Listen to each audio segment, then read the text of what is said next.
This is an exercise for rise and fall in your swing dances. So when you're creating rise and fall, there are different levels of rise and fall that you have to follow when you're creating it. So if you're creating simply a rising action right after the swing, you want to make sure that you're controlling it and that you fully understand how much you have to, or that you're trying to rise up. Now, if we use this standing position as a neutral position of ours, I'll try actually this one. So this is our neutral position. Basically, we're just standing straight. I'm going to start with actually the lowering action.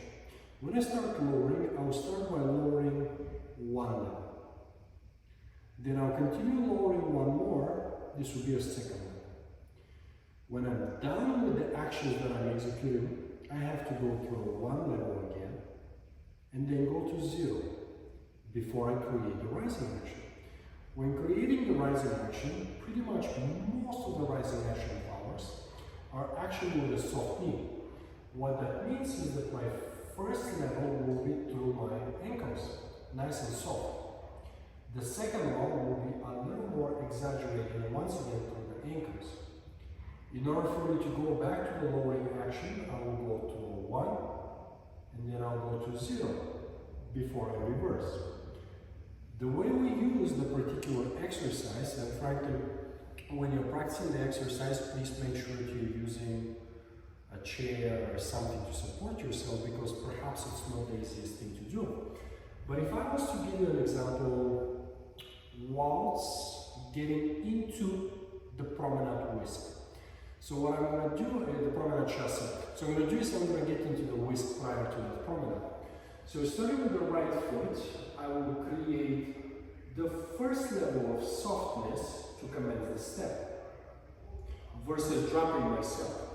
So I'll create the first level of softness and I'll commence the step. In order for me to create a stronger swing, I may actually go down to the second level. From here on, I have to stay somewhat level and pull my foot in. After I brush, I will continue sticking with that second level or lower position. Once I get over the left foot, I will create a soft rise, but before that I'll go to a 0 or neutral position. Then I'll go to a soft rise, which will be 1. And from here on, I actually don't need the 2. I'll keep it 1. And then I'll go from 0 to 1. And in order for me to power the step better for my promenade, I will go to lowering even stronger to the level 2 of my lowering. When I'm commencing the step, I'll keep that 2 lowering, or that's the heel lead. From here on, I will keep the 2. While creating the swing, this should still be 2. I will go to 1, then I'll go to 0, and I'll collect my feet.